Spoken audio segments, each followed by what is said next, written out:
Hey, what's good, gang? 안녕하세요. 캐나다 워홀 다녀온 이야기를 조금 하려고 하는데 영어가 아직 서투르기도 하고 정확한 정보 전달이 어려울 것 같아서 한국어로 이야기를 해보려고 합니다. 워홀 하면은 사람들이 도망, 회피 이렇게 생각을 하시잖아요.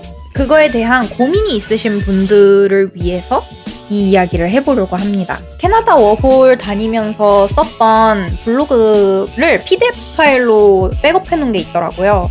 누군가에게 도움이 되겠다 싶어서 그때 이야기를 조금 해보려고 합니다.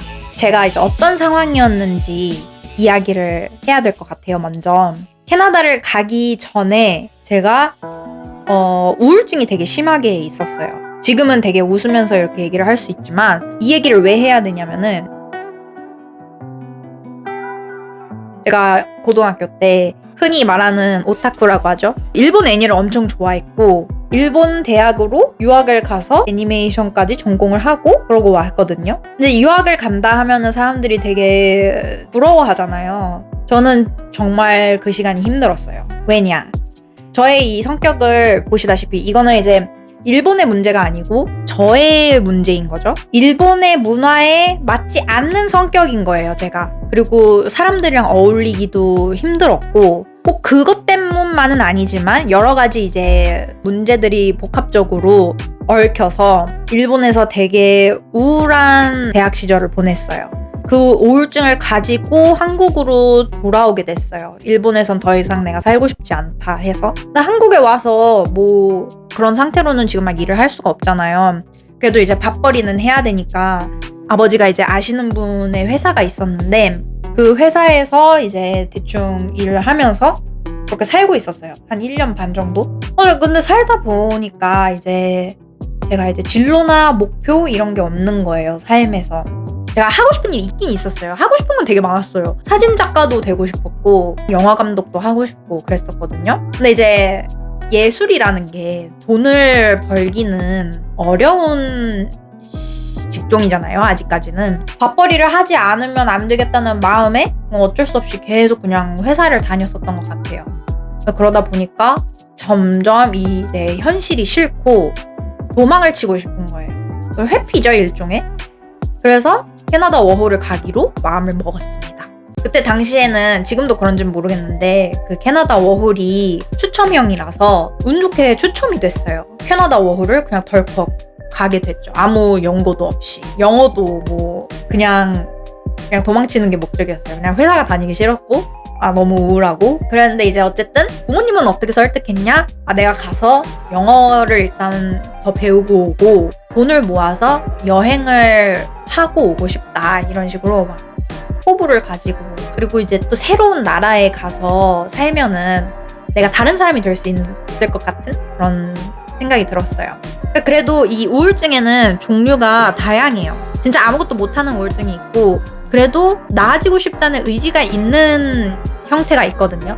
저는 그래도 나아지고 싶은 마음이 있었어요. 나는 원래 이런 사람이 아니다. 난 좀 더 나은 내가 되고 싶다. 그 변화를 위해서 그냥 캐나다 워홀이라는 거를 돌파구로 찾은 거죠. 근데 도착하자마자 일단은 지금 생각해보면 좀 이렇게 말하면 그렇지만 약간 dum딱 같았는데 한 2-3일 동안을 그 밖에 있는 외국인들이 무서워서 에어비앤비 밖으로 나가지를 못했어요.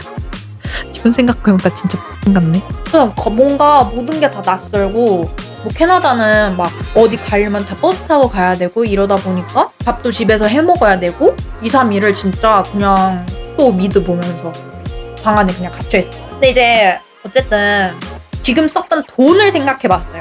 비행기 값, 에어비앤비 값, 뭐 여기서 쓰려고 모아온 돈 이런 것들을 생각해보고 이대로 허송세월을 보내다가는 나는 그냥 한국에 가버릴 수도 있겠구나 라는 생각이 들었어요. 그래서 그러면 일단 집이라도 구해보자 하는 마음으로 집을 엄청 찾으러 돌아다녔었어요. 그때가 9월이었는데 9월 말쯤이었어요. 근데 9월 말에는 집이 잘 없어요. 그 학기가 막 시작하고 이러다 보니까 매물이 많이 없어서 덜컥 너무 급하게 구하다 보니까 쥐똥만한 방을 구해가지고 심지어 600불인가 내고 살았거든요.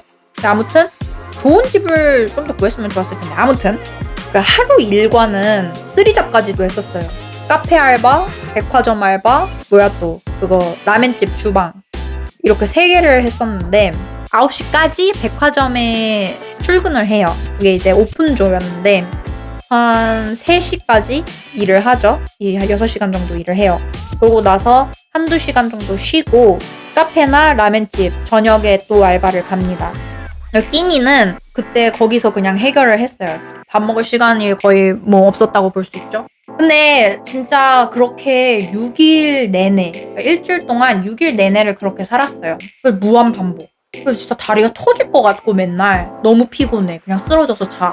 근데도 정신이 되게 맑았어요. 오히려 행복하다? 이런 느낌이 드는 거예요. 근데 제가 지금 생각해보면은 원래 그 우울증이라는 게 방에 처박혀서 생각이 많아지면 생기는 병이잖아요. 그러니까 밖에 나가세요, 여러분. 밖에 나가서 생각이라는 걸 아예 할 새가 없이 몸으로 때우잖아요? 그러면은 정신이 그냥 치유가 돼요, 자동으로. 근데 이제 그거는 저에게 해당하는 이야기였고, 다른 분들은 또 각자의 고민이 있을 텐데, 고민이 없는 삶을 사셨으면 좋겠습니다. 저는 근데 왜 이렇게 미친 듯이 돈을 벌었냐. 돈을 버는 이유가 저는 명확했어요. 일단은 당장 월세를 내야 하고 또 밥 먹을 생활비를 벌어야 되는 거고 플러스 남은 돈은 제가 모아서 꼭 미국 여행을 가기로 마음을 먹었거든요. 전 미국을 꼭 가고 싶었어요. 그 LA랑 그랜드 캐니언이랑 뉴욕 이렇게 꼭 가고 싶은 그 목표가 있었기 때문에 돈을 악착같이 모았습니다. 진짜 그 알바비로만. 그래서 갔다 왔어요. 지금 생각해보면은 완전 야간버스 타고 자린고비로 다녀왔는데 그래도 그때는 목표를 이뤄서 너무 좋았고 행복했고 또 미국이 좋잖아요. 그래도 또 여행하니까 생각이 났는데 진짜 완전 여행만을 위해서 캐나다를 가는 거는 자연을 좋아하시면 추천. 이제 뭐 캘거리나 밴프 이런 데로 가시는 거를 추천드려요. 뭔가 관광을 위해서 캐나다를 간다? 그거는 차라리 호주가 낫지 않나 싶거든요. 사실 별로 할 게 없어요, 캐나다는. 왜 그때가 가장 행복했나 생각을 해보면 제가 그 남의 기대나 어떤 평가에서 내가 벗어날 수 있다는 게 되게 좋았어요. 뭔가를 잘해야만 내가 인정을 받고 나로 존재할 수 있다라는 생각에 빠져 있었어요. 여기서는 내가 뭐 외노자니까 아무도 나한테 신경 안 쓰고 내가 뭘 하든 말든 내가 뭐 그냥 쓰리잡을 하면서 근근히 벌어먹고 살든 말든 아무도 나에게 관심이 없어요. 저는 그냥 그런 게 좋았어요. 그리고 또 좋은 친구들을 얻었어요.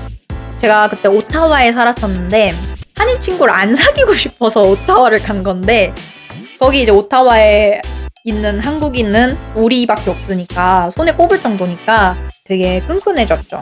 그때가 벌써 이제 6년, 7년 전인데도 아직까지 연락하고 좋은 친구들로 남아있어요. 그래서 저는 투자 대비 얻은 게 되게 많다고 생각을 해요. 행복, 우정, 치유, 그리고 여행. 영어를 못하면은 일을 못 구하지 않을까 싶어 하시는 분들이 많이 계시는데 영어를 못해도 일단 잡은 구할 수는 있어요. 하다못해 한인 잡이라도 구할 수 있어요. 그래서 일을 못 구할까봐 걱정하실 필요는 없는데 영어를 만약에 잘 하시면은 구할 수 있는 일의 종류가 더 많아질. 그리고 또 제 친구 중에 영어를 진짜 한마디도 못했던 친구가 있어요. 이 친구는 이제 개발자인데 한국에서 6개월에 3개월인가 6개월 정도를 그 어떤 학원이 있어요. 그 학원에서 24시간을 보내면서 영어만 죽도록 판 거예요, 진짜. 그러고 나서 워홀을 갔거든요. 근데 그 친구는 지금 벌써 대기업에 취업했어요. 영어는 그냥 이제 보통 일상대화 할 수 있는 정도로 하는데 그 친구는 근데 개발자라 더 일을 잘 구한 걸 수도?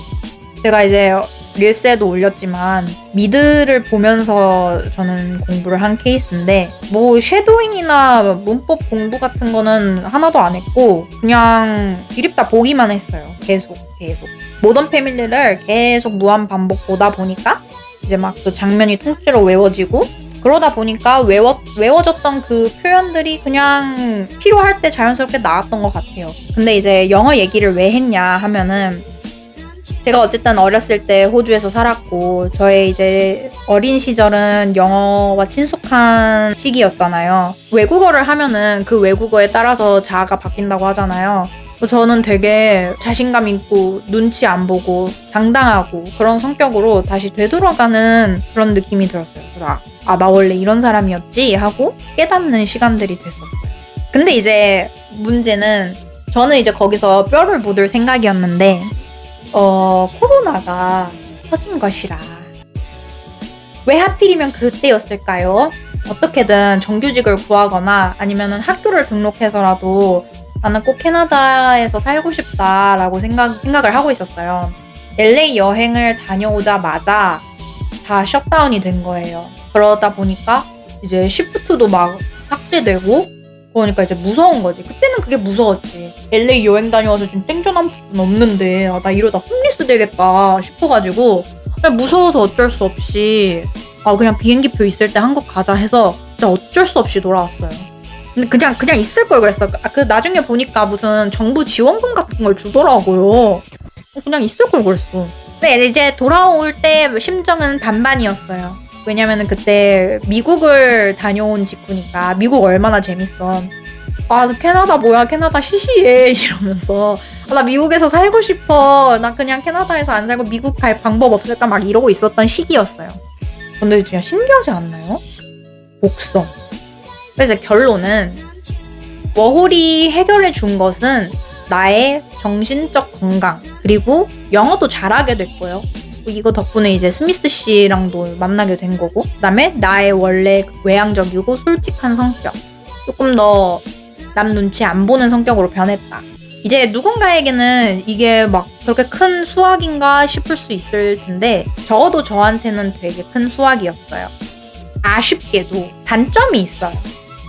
그 귀국 이후에 뭔가 현실적인 문제라든지 커리어로 연결되기는 좀 어려운 것 같아요. 어쨌든 거기서 할 수 있는 일은 내가 정규직을 구하지 않는 이상 대부분은 카페 아니면은 레스토랑 알바 같은 거기 때문에 그 경험을 통해서 내가 무슨 스펙의 한 줄을 쓰겠다 이런 거는 좀 어렵다고 저는 생각을 하거든요. 제가 만약에 사진작가가 하고 싶었다. 그러면은 거기서 그 사진작가가 되기 위한 어떤 준비를 했다라면 거기서부터 이제 약간 단추를 잘 못 꼈던 것 같아요. 그래서 지금까지도 완성이 아직 안 된 상태거든요. 결론. 도망친 곳에 낙원은 있었는가? 제 답은 yes. 지금 막 어디로든 막 도망치고 싶고 아니면은 막 퇴사를 할까 말까 워홀을 갈까 말까 고민하시는 분들이 아주 많으실 거라고 생각을 해요. 저의 과거와 이제 똑같은 상황이 계신 분들이라면 잠시 떠나도 괜찮아요. 그래봤자 1년이잖아요. 하지만 이제 떠난다고 해서 반드시 뭔가 성공을 하거나 인생의 답을 찾거나 막 돈을 1억 천금을 하고 이런 건 아니에요. 그래서 막 모든 나의 문제, 근본적인 문제를 해결해 줄 거라는 그런 기대는 내려놓아야 하는데 다시 살아가는 힘을 찾는 것만으로도 저는 충분히 의미가 있다고 생각을 합니다.